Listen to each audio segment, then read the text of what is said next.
And we're live. Welcome back to another high vibe conversation. I'm your host, Shel Shapiro. With me today are two of the lovely high vibe ladies. And joining us today is our very special guest, Dave Inglis, to talk about emotional and relational courage. This is something that, I always find a way to relate to the topic from week to week, but it's definitely something that I can relate to personally. And I want to dive in a little bit more about that right after I allow Dave to introduce himself and share with the group. So, welcome, Dave. It's a pleasure to have you here.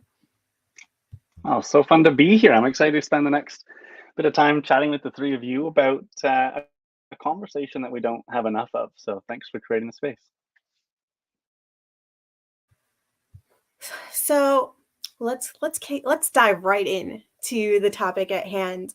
When you're thinking of emotional and I can't even say that word today, relational courage today, what is coming up for you? Where did this come from? How did you start talking about it? How did you know that this was something that you wanted to speak more about? Yeah, I mean, everybody's got an origin story on this stuff, right? And I think in many cases, I've seen it a lot, the work that we end up doing in many cases is trying to solve a problem that's near and dear to our heart, right? And so where this all kind of came for me, my background is in entrepreneurship and building companies, building teams. And I remember coming home one day, and it's been a long 2 or 3 years building our first business called the Concussion Toolbox. And I walked into my flat, and I remember my partner at the time, Kelsey, being there with all of her duffel bags packed. Now, for context, I've never really been somebody who grew up in a family that went on vacations or had time away. And I thought she was surprising me with a vacation. And I was very soon corrected as soon as she turned around in our flat and I saw her crying in that moment that we weren't going on vacation. She was leaving. And that was a big surprise for me. It was one of those where I was like, wow, how did I miss this? Not only how did I miss this, but I grew up in a family where my dad wasn't around a ton, and that was a big thing for me was how can I do both? How can I build a company and build a family at the same time? And while I didn't have kids then, that was my most intimate relationship. That was my most important partnership. And um, I'd failed miserably, right? And I often kind of put it, I was rich on paper, poor in life at a pretty young age. And that was a big catalytic moment for me in that. And renewed sense of awareness that certainly didn't come in that moment, but came in the weeks and months thereafter of really reflecting on how I created those conditions and what my role was in that. I really started to acknowledge that my self worth was really deeply connected to my net worth. And it was an aha for me in being able to acknowledge that there are non traditional currencies in life worth building wealth in. And I would assert that relationships, effortless belonging, and the sense of connection that can come when we invest actively in those high stake relationships is, in my lens at least, the most important currency of all of those, right? And so that's kind of how I got into it. Is just speaking of jumping into the deep end, a real honest story for me where I found myself, um, yeah, looking for answers, right? And I think that was a big one for me was just recognizing that I was complicit in creating those conditions where my partner left me because I was so interested in investing in my company that I forgot my most important enterprise, the people that I love, right? The people that I said I loved, I guess, at that moment. So that was the early stages of it, right? And how it all kind of came to be. Happy to build on it, but hopefully that gives a bit of context. Uh, Thank you for sharing that story. That I feel like so many people, especially those who have experienced a breakup or kind of been in a situation where you're like, how did I not see this coming? I think we can all appreciate those moments, and so your share of your personal experience is very eye opening and illuminating for anyone who needs to hear it, whether you're dealing with it now or you are looking back at something that's happened in the past, and they can see the courage in your story to keep going forward and to push through it and to become better for yourself and for those around you. So, I guess the question that makes the most sense for me now is, what does emotional and relational courage mean to you in the context of your experience and how other people can navigate it?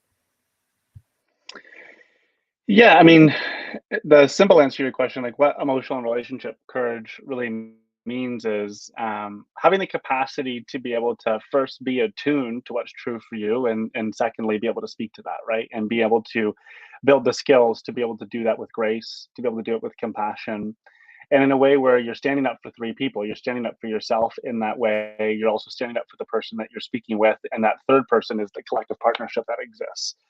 So I think that's a really important way of looking at it, right? Is this notion of standing for three, which, just to give credit where it's due, is from a dear friend of mine, Jason Gaddis, who runs the relationship school. And that's really where it comes from. Now, I think an interesting way to kind of articulate and kind of frame what it looks like to not have emotional and relationship courage is to kind of highlight the difference between two, what most of the time we see as two shitty choices. When it comes to, like, maybe we can use an example of this. I'll just trying to think of one we can use here, a recent one, a real one from our family. Um, Jen and I, we have a 14-year-old and a 12-year-old. And I remember the other night, um, I was sitting down. Jen and I hadn't seen each other for a number of days. We did, but you know what it's like as parents, passing in the night, right? And we were finally going to sit down and watch a show together. And Quinn, our daughter's out at the market, and she says, "I want to bring a friend or two back." Hey, no problem, bring a friend back. Well, didn't like 15 people show up. And it wasn't just 15 people, it was like 5 people. And they came in downstairs. And then Will's trying to go to bed, our 2-year old, right near the front of the house. And then like 5 guys show up, and then five more friends. And I'm sitting here and I'm really upset. I'm finding myself pretty angry, to be honest with you, because I'm like, man, it's Thursday night. We don't have hangouts like this on a Thursday night. We have school tomorrow. And I was really hoping that we could sit down and be able to have a chance to chat, right? And just hang out together. Now, I share that with you now. It sounds like it was really nice self talk and things that I was really caring about. But what was coming out externally was certainly not that. I was very frustrated, very angry, and felt disrespected in those moments. So I just share that as like some context to kind of explain what I want to highlight here when it comes to what it looks like to be somebody who's courageous when it comes to standing up for their emotions and the relationships that they have. So two shitty choices. One option is what I would refer to as kind of abandoning self and stepping into strategic self. So there's two options here, right? There's true self and strategic self. And more often than not, the easier path is to just focus on avoiding conflict. And rather than articulating the frustration that you have and the fact that you feel disrespected, just to, in this case, pour another glass of red wine, flip on a new show, and just kind of say, yeah, I'm indifferent, right? And indifference would be a way that I would kind of abandon what's true for me. I'm more of an avoider when it comes to that. So that's one option, right? Is like, rather than being true and articulating the frustration that I have and what came from that, because in that moment, Jem was trying to say, "Oh, don't worry, it's just having kids over." Meanwhile, I'm saying, "No, like we have certain standards for the kids. We want them to go to bed on time, and forgive the nuance." But I think these things matter when we're talking about this type of content, right? Like the nuance matters. Context is so important. And so for me in that space, like being able to just go that strategic route of just saying, okay, well, I'm going to avoid conflict. I'd rather just have a nice night. I'll pour another glass of wine and carry on. I still think that's a pretty shitty choice because it's easy for everybody else, but quietly I'm sitting there marinating in resentment, marinating in it. Then there's another option, which is like the true path, right? Which is like your true self and being able to actually stand up for the fact that, hey, I'm really frustrated right now, but not just saying like I'm frustrated, having the opportunity and the ability to be able to go in a layer deeper to say, hey, I'm frustrated right now. And when you're saying it's not a big deal and that I should just allow the kids to come over, I feel like my opinion doesn't matter here. And that's challenging for me because I want my opinion to matter. And so you can see how those are sometimes two really shitty options for a lot of people because it's like, well, one is I totally cut bait on myself here and I don't stand up for what's true. But the other means that now I need to lean into a level of vulnerability that most people don't have a lot of practice around. And those are two hard choices because in that moment, when I'm choosing that true self approach, that means that I'm not sitting down and watching Netflix and having a glass of wine with my partner. That means that now we're stepping into probably a 15 or 20-minute conversation around some things that I was hoping we weren't going to be spending our Thursday night talking about. But that's an example of emotional and relationship courage to be able to, in those micro moments, and that's just a really small, trivial example, right?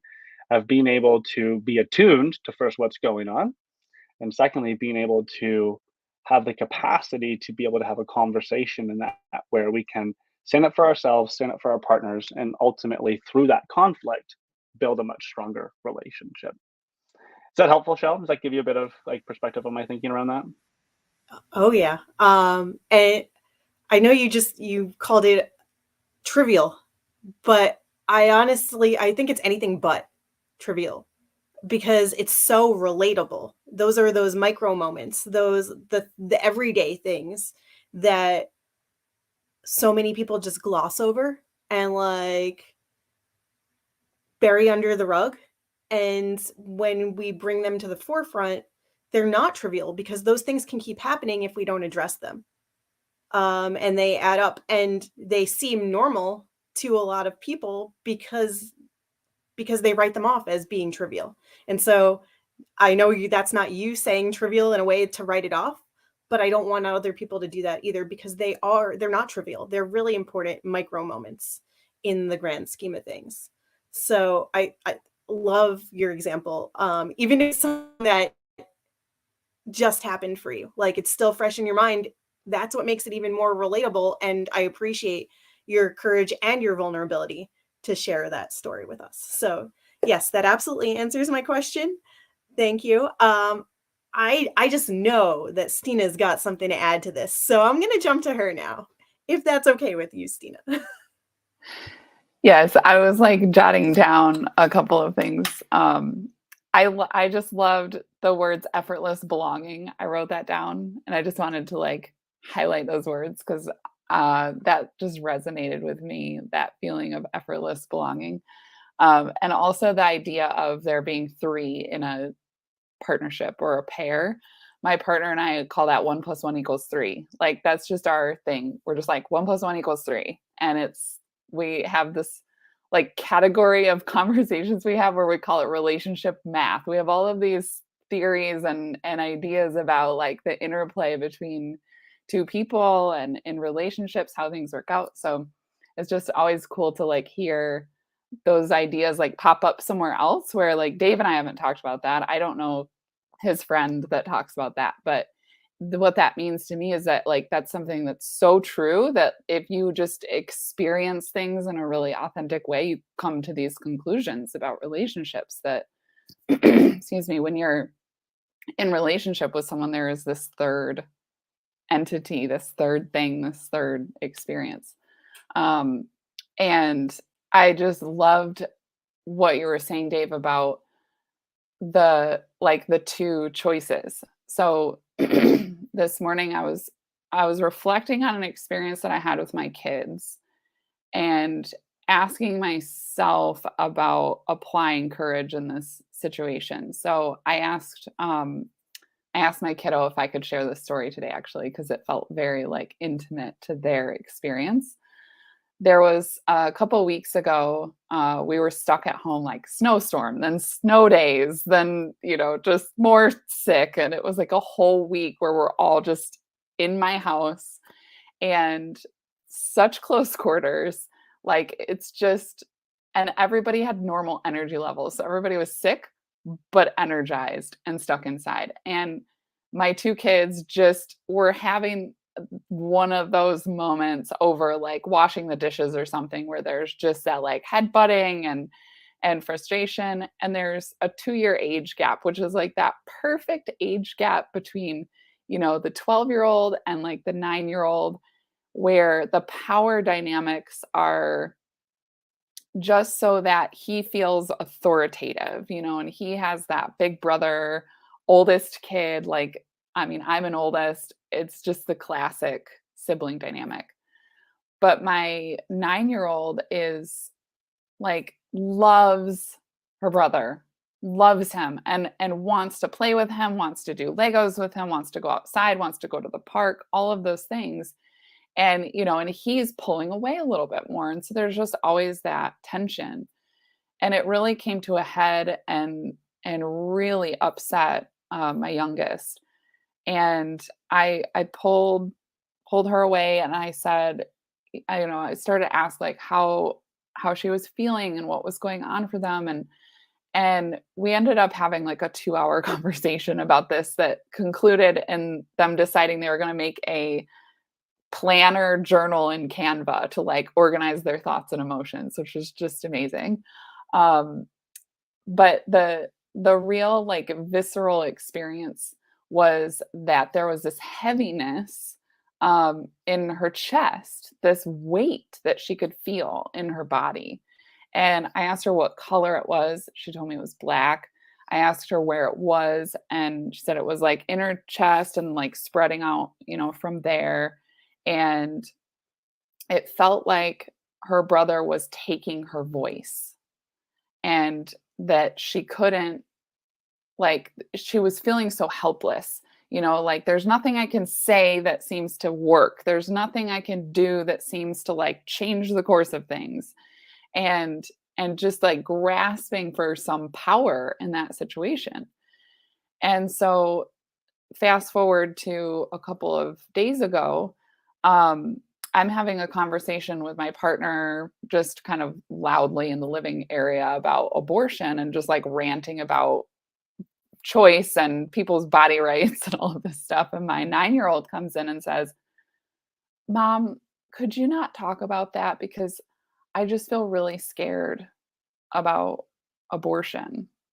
And I was like, that's not enough information for me as a parent. Like that makes me go like, what does that mean? What is she actually scared about? 9, that's a lot to even like take in. And I wanted to be sensitive to what she was feeling, but I also didn't want to just say, "Oh yeah, sure, I won't talk about that then." Because this is an issue that's only going to become more and more, talked about in the future. So I don't believe in like protecting my kids from things in that way, like to just be like, "Oh, we won't talk about things that are uncomfortable." And so she said she didn't want to grow up. This was her words. "I don't want to grow up in a world where people don't have access to what they need, because they might like basically suffer or die because of it." Like that was, and I'm like, that is a huge like perspective to have as a 9-year-old. I don't want to grow up in that world. And I said, "Well, the great news is that you don't just grow up in that world, you grow up with that world. You are the generation that grows up with the world, and you get to grow the world up with you and make those changes." And I started to ask those same questions again about, where are you feeling this fear in her chest? What color is it? It's black. It feels heavy. And I went, "Do you remember that conversation we had a couple of weeks ago about this, where I asked you those same kind of questions and you gave me these same answers? It seems like you might be having the same feeling as you were having before. And do you remember what that feeling meant? What that was from?" And she said, "It was because I felt like my voice was being taken from me. Like I didn't have power."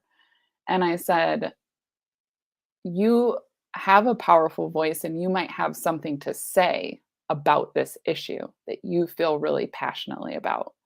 And I said, "That feeling is your voice. That feeling is what you have to say. And when you feel that, if you run away from it, then you never get to say the things that you really need to and want to say. You can hide from it, but it's hiding from it reinforces that your voice is somehow dangerous or somehow going to hurt or harm other people." And so I just was like, as a parent, like so excited for this opportunity to show her a pattern. And like, when these things come up in your body and you feel these things, like, pay attention, right? Pause and pay attention. And I think that the courage piece is in knowing the difference between, this feels bad and I need to get out of this situation, which is, on one hand, we have intuition, we have instinct that says, get out. This is a red flag. This is dangerous. This is, there's a legitimate fear. And then there's feeling bad about how we're feeling. So there's like the bad feeling that says get out. And then there's just like, I had a feeling come up, which is like, her powerful voice coming up through her body. And there's so much energy. And then it's just like, I'm afraid of it. And then we're running from ourselves when we escape that situation. And so it's like what you said, Dave, was like, I felt like you were saying the same thing from like the other side of it, of like looking at, the true self and the strategic self, and what those choices are like. Am I really honoring myself? Am I really feeling into this and acknowledging what's going on and saying, I'm going to be honest in this situation? Like, it takes a lot of courage to be honest, especially in the moment. Like, I've had to practice that a lot this year. And my therapist has helped me so much to identify my own feelings that are coming up that like I couldn't name. I was confused and I couldn't name it. And I just was like zooming right on by confusion into like complete like people pleaser, anxious, I need to fix everything mode. Instead of just telling the person, I'm confused because you said this and then you said this and that doesn't match. And that's all I needed to express, but there's just these times when like you said, you can go past that and you can just watch the show and like have your night. But then you keep it all of that stuff inside of you. And like for my kid, it was like, you're either going to keep that feeling inside of you and have to keep holding it in and pushing it down, or you're going to decide to have courage enough to say something and to speak up and to use the voice that you have, because the way that things get changed is that a lot of people talk about them. That's how we've gotten to where we are today with everything that you see and hear and culture and society and government. It's all because a lot of people talked about a thing. And so if we stop talking about those things, they'll never become a part of culture or our families or our relationships. So when we give voice to that is when like we reclaim the power of being authentic, being honest, being in relationship. Like it's not convenient. It's not convenient. Like courage is not convenient by any stretch of the imagination. And I'll just say one last thing I wrote down this morning was having self-compassionate courage. That was the phrase that I wrote down. And I think that's, to me, that's what it means when you choose that authentic self, when you choose, the true self, is I'm going to have compassion for myself and, value myself and my voice and give it space here and take up space with it. I love that. I love that. When you before I jump. Yeah, I was just gonna say I really like that. A couple of things that I was just writing down here. The black energy is really interesting. I think that's very smart of you to hold space in a way where you can help somebody, in this case, your daughter, develop a level of physical attunement to themselves and awareness that most kids don't have the opportunity to be able to do. Right. So I think just firstly, an acknowledgement of that, I think that's very special. And we need more great moms out there and parents out there like you who are doing your own work such that you can see the opportunity to lead by example and support kiddos doing it more proactively, right? I think there's too many of us who are, and we're in a very interesting generation right now, but too many of us who are doing rehab on a lot of that instead of the prehab work, right? And I think it's a very athletic term when you think about sports, right? Prehab, preventative maintenance, not getting injured versus rehab, fixing the injuries we have. So I think that's a wonderful example of that. Some language that I would contribute to the conversation around this idea of black energy that kind of surfaced through your share there, Sina.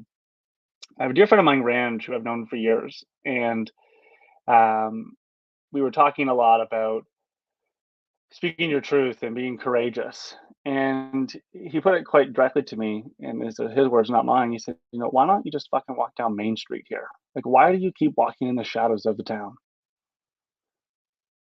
Well, that's a really interesting way of putting like a visual, right? Like you think of the old westerns, right? And like we all know what Main Street looks like. We've seen the doors bust open from the tavern, and two fellas or two guys and gals walk down the main street, right? Like we all know what Main Street looks like. It's pretty intimidating.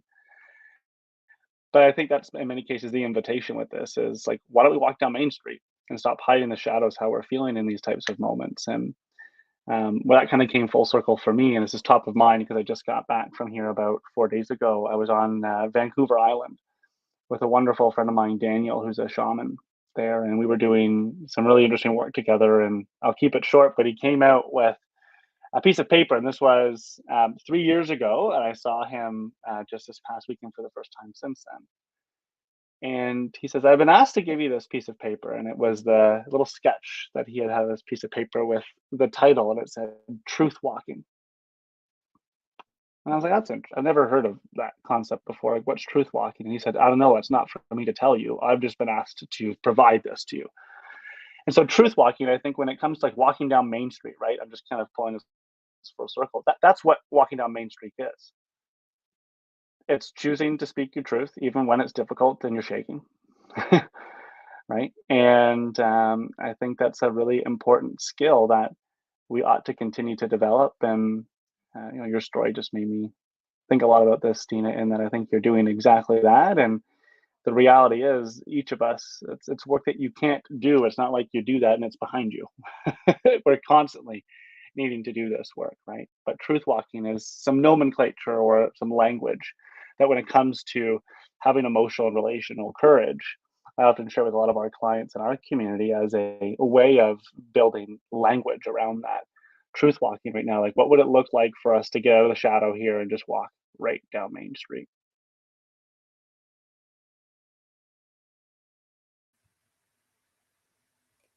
What would it look like to walk down Main Street, right? Like, so often we take the detour, or like we go that alternate route to avoid that traffic and the congestion that we are afraid is coming, or that we're afraid of like just barreling into. Um, and I think part of that fear, at least what's coming up for me right now, is like the pile-on, the resistance, the like that I might meet some resistance, and like get pushback to something that I have to say. And that's part of the courage that I allow myself to feel, as I like push through the fear. Um, Stina, as you were sharing about the experiences with your children, I don't know if everybody noticed, like I started just crying. Um, and at first I think that's worth pointing it out because I think that in that moment that was really powerful, and I tried to fight it by like covering, and then I just like let go and just didn't. But like I really felt that I could relate to what your daughter was feeling in that moment. I know what that heaviness and that blackness is like. I don't normally feel it like here. I feel it a little higher, right below my throat or on my throat usually. Or I feel it manifest itself as like nausea in like the pit of my stomach more than my chest. But I know what that heaviness feels like. Um, and feeling like my voice is needs to stay silent or has been taken away, or that anything I can or will say is just going to bounce right off somebody else. They're not going to absorb it or take it in or want to hear it. And so just having that moment of awareness that I could relate to your daughter on that level and feel the power of it as you're giving her the tools to have, add to her toolbox to navigate this as a 9-year-old. As Dave, you and your wife help your children and generations to come, like with their umbrellas, like giving them everything that they need to be better for their generation and beyond, and to have these difficult conversations and be courageous in them and to speak their truth. Like I wanted to share in that moment. And so I let my tears just be out there. The other thing that's coming up for me, uh, as you've both shared powerful examples, in your everyday lives. I think about how, like, I sit at the dinner table with my parents from night to night, and we have these like very uncomfortable, awkward conversations sometimes, pretty regularly, in fact, where I try to lighten the mood because they both poke at each other a lot and know each other's pain points and like exacerbate it beyond belief, just to like get the whatever it is going on off of them. They'd like deflect or avoid. Dave, as you were saying, like avoidance. Yes, I grew up with that all around me. So I try to lighten it, and I always default to like, well, is this bicker? Is this babble? Or are you just bantering? Like, and like the three B's. Are you purposely trying to poke and prod each other to like get into an argument? Or are you then going to be mad that the other person was agitated by it? So like, are you just bickering just to bicker? Like, are you trying to cause a problem? Are you just speaking to speak? That's the babble. Or like, or the banter. Like, are you just trying to have a fun conversation back and forth? And usually, like, they're like, no, no, no, like it's babble. It's like banter. We're just like being casual with it. But like occasionally, as was the case last night, where they were both irritated for whatever reason, and no one could say anything that wouldn't prod the other person and provoke them more to like have an outburst. And my mom all of a sudden was like, I'm just not going to say anything. I'm just going to keep quiet because clearly anything I say right now is just going to make you have an outburst and it's not going to be right. So why am I going to even bother? And I was like, oh my God, as you guys are telling stories, yeah, like that I can see clearly where these things are showing up in my everyday life, where people are silencing themselves because they have that decision whether or not to lean into their true selves and what they're actually feeling right in that moment, or what's coming up for them and what they want to share, versus their strategic selves. And like choosing that either way, it's going to be uncomfortable, but which one are you going to choose? And more often than not, and this goes way beyond my parents, it's just like an example that I'm presented with regularly these days, is watching them choose to avoid the conversation and then to sit in uncomfortable silence and feel that resentment build up until they explode. And it's not healthy, and we need to talk about these things more. And I don't just say this for my in hopes that my parents will hear it and somehow want to have more conversations like these, but the reality is that we're not the only ones having these uncomfortable conversations, and we need to be having more and more of them. My parents are just an example. Your kids are just an example. You and your wife, Dave, and your kids and the people that come over your house are just an example. Um, Linda, let's share in some of your experiences and conversation now, because I don't want to leave you out of this. What's coming up for you as we share about emotional and relational courage? Well, I saw Dave take his mic off. So, Dave, do you have something to add to what Shell just said? I'd love to hear it if you do. I'm happy to, and mindful of our time too, and certainly want to make sure, Linda, that we hear your perspective on this. But you asked a good question, Shell. Like, how do we walk down Main Street? Like, what does that look like, right? And I think there's a few ways to really practically do this. One of them, I think, is to really be open to the new perspective or paradigm that conflict is actually the only pathway to build really strong, secure relationships. Most people think like conflict is bad and that you meet somebody and we're parents, you love me when I was a kid, so you love me forever. I love you forever, right? I love you forever and always. It's like, well, then we just avoid those conflicts. And then over time, it always amazes me. Like sometimes I'll have the pleasure, just this past weekend, I was in British Columbia with 12 business owners and their spouses talking about the conflict that they have. And some of the things that even you brought up, Shell, it's like you asked the question, how long has this been happening for? Oh, 17 years? 17 years. So I'm always shocked and amazed at how long this stuff goes on for. And I think that's a really important turning point, is when you can recognize that conflict and lean into some of these things can actually be the pathway to building a stronger, secure, great relationship. I've seen so many people become students of conflict much quicker when they recognize that might be the very pathway to get the thing that they're looking for. Because we're all looking for strong, secure relationships. I mean, that's what we've all probably read about and have been exposed to attachment theory. That's so important when it comes to building strong kids, right? But when it comes to like actually being able to speak our truth and have that type of courage, a couple key things that I would lend to the conversation is first we need to understand how we disconnect in relationships. We need to each understand how we go and do that. I think when you talk about having courage, like the absence of courage is disconnection, right? It goes from the state of being connected in a relationship just to saying, if I'm just going to disconnect and kind of create some space between us. And so we all disconnect in different ways. The example, Shell, you gave with your mom of saying, you know what, I'm just not going to bring up anything because every single time I do, it just going to, poke the bear. And my goodness, it's going to open up a can of worms.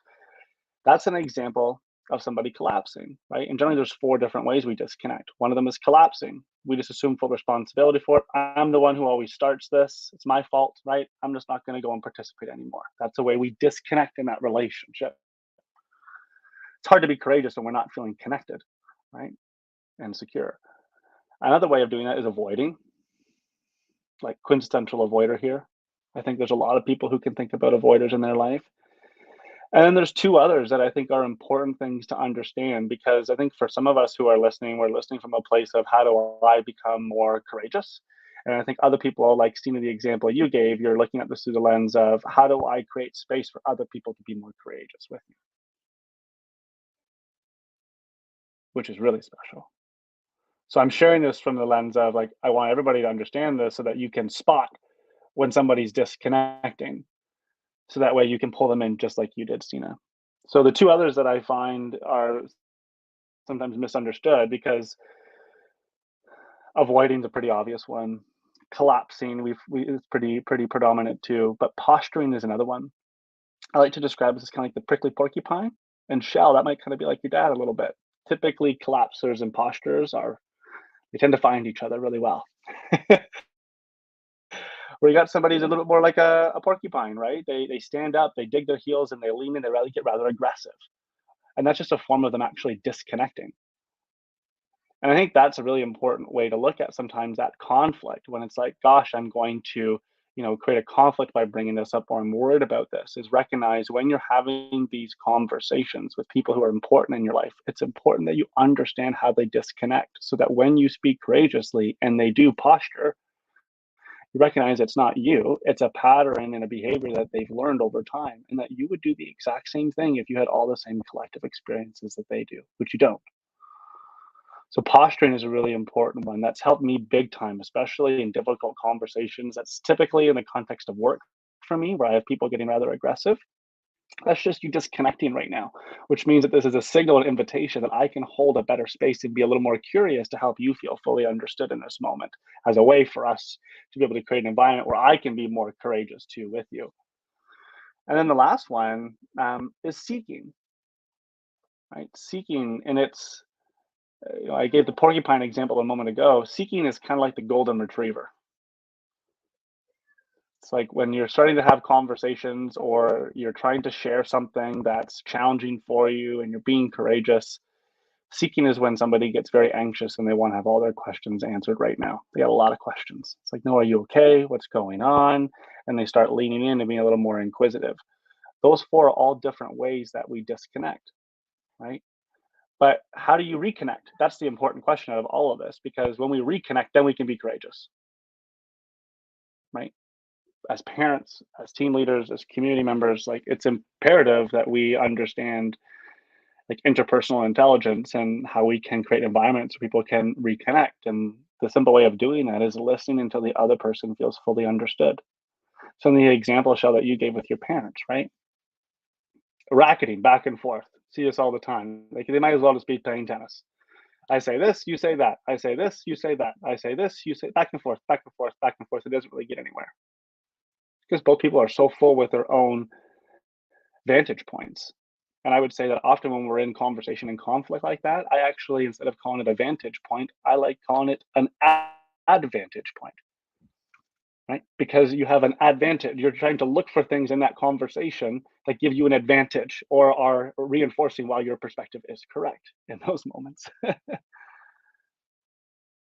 So curiosity, actually, when it comes to being courageous and being able to allow somebody, like, for example, your mom, Shell, in the conversation that you gave so openly, it's like, well, one of the best ways for her to be courageous is to ask the questions, to be curious enough where we can create her context and an understanding of that and show her that we know her.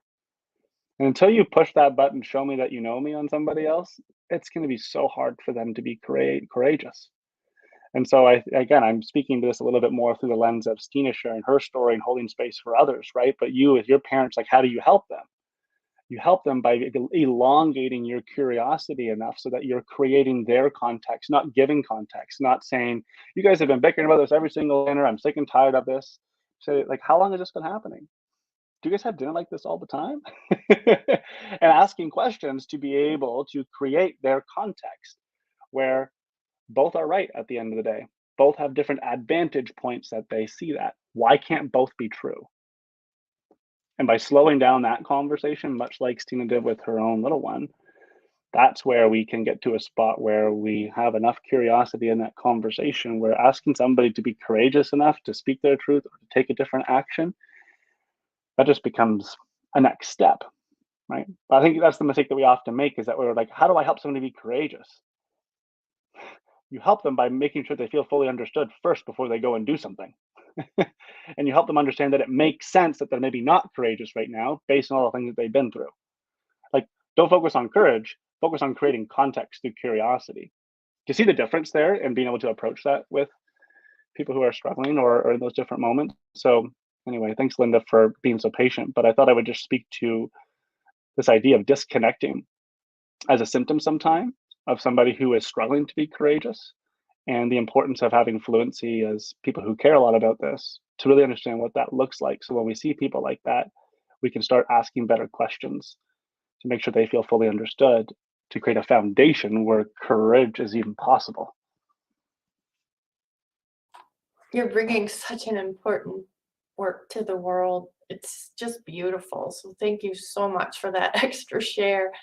And I love how you're describing the different ways that we disconnect. And when I think of the word connection, it reminds me of the word pregnant. You're not sort of pregnant. You either are pregnant or you are not. You are either connected or you are not. So, yeah. And depression is all about disconnection. And so when you do all the things that you just beautifully described, in the positive, then you're actually holding the power, if you will, to pull somebody out of depression. Being able to be seen and being able to be heard is a huge human need. So thank you so much. I absolutely love that. And in the four things that you described about disconnection, I've totally been guilty of, for lack of better words, of all four of those. And I was in a 33-year starter marriage, and my husband now was in a 33-year starter marriage. And yeah, it's like I did not want to bring those same patterns in, but it's just who you are and you're going to.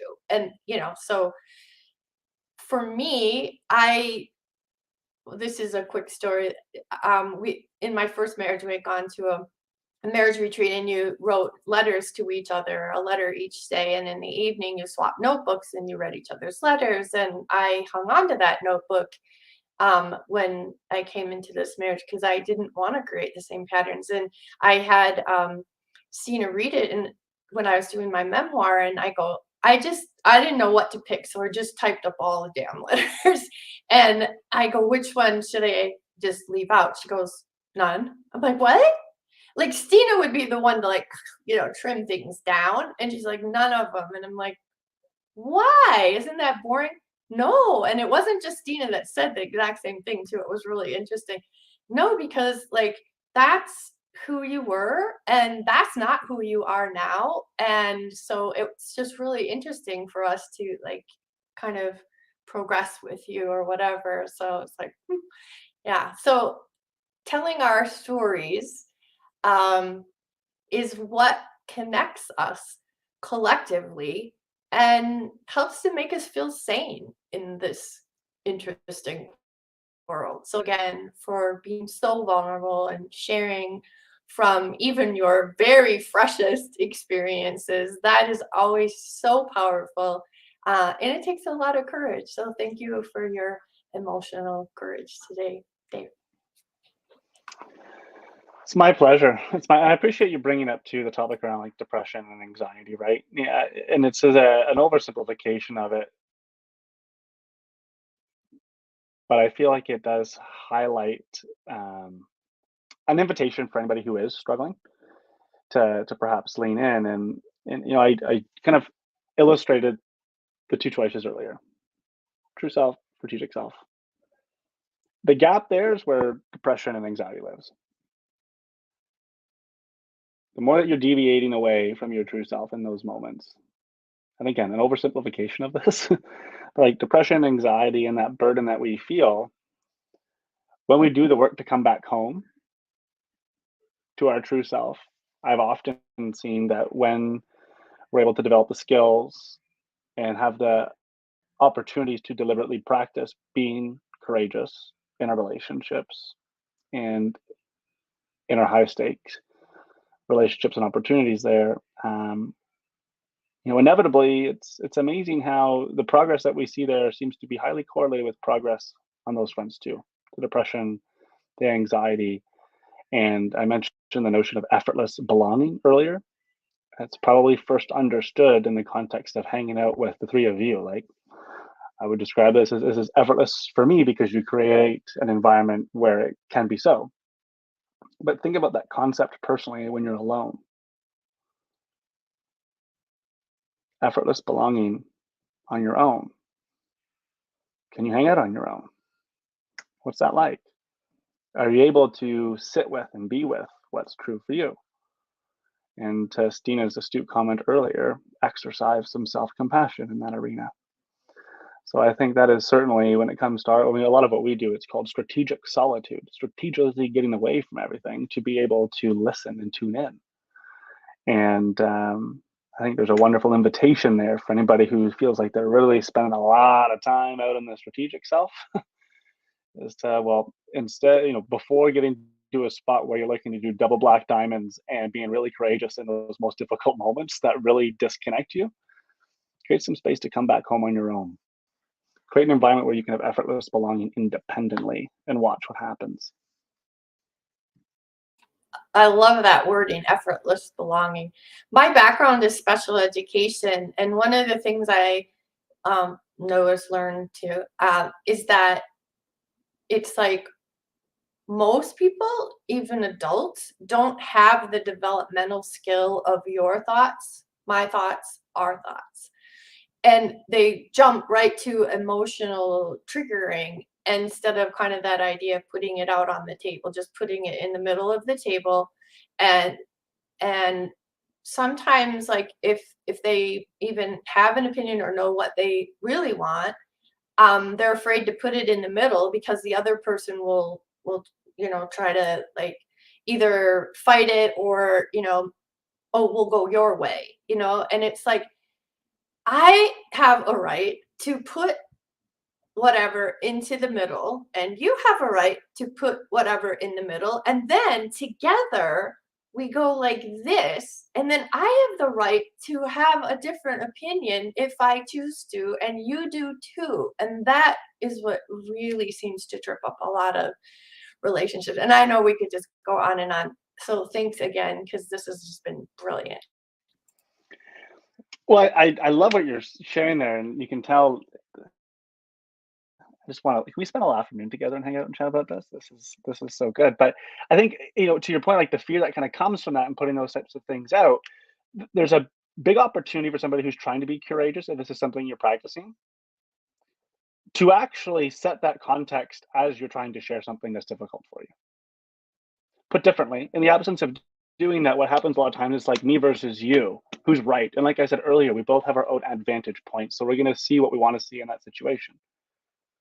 One of the things I see is it's seemingly insignificant, but makes a big difference on the conversation and shifting it from me versus you to us versus it, which is, hey, in this moment, I feel myself, even if it's something as like, I feel like it's really heavy right here. I'm not sure exactly what it is. And maybe I'd call it black energy or wherever it comes from. And my point is, it's not perfectly understood. You can say, like, do you mind if I openly share this and you can help me understand this a little bit more? I've even said to Jen sometimes, like, hey, there's a part of me right now that feels really frustrated and angry with you right now. I know I shouldn't be, but I am. Do you mind if I just table this and you can work with me to understand this? Immediately, it goes not from like you being right and me being wrong to like us versus it. And that's a huge shift, right? And so I just share that as a very practical way, even to like start some of these conversations where, to your point, we're not all well trained or practiced to be able to think about my perspective, your perspective, the collective perspective that's here. Being able to, if you're feeling anxious or worried about sharing something and want to be more courageous, that subtle shift up front can make all the difference in creating an environment where it is both of you against it. And that's a winning strategy, if you ask me.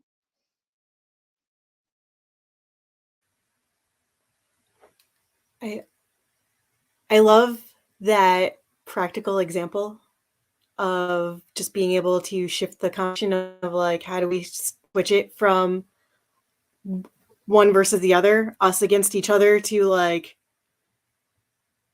what's really going on? Like, let's work through it together. Because it's not an attack on the other person necessarily. You just want to understand what it is that's coming up. Um, and I don't know that I've ever put this out there before in our previous conversations, but I want to challenge people that are listening now or on the replay to put this into practice in the next week, in the next few weeks over the holidays. Put this into practice, and we'd love to have you come back or hit us up in our DMs and share your findings. I promise anything you disclose, we will not put out there without your permission.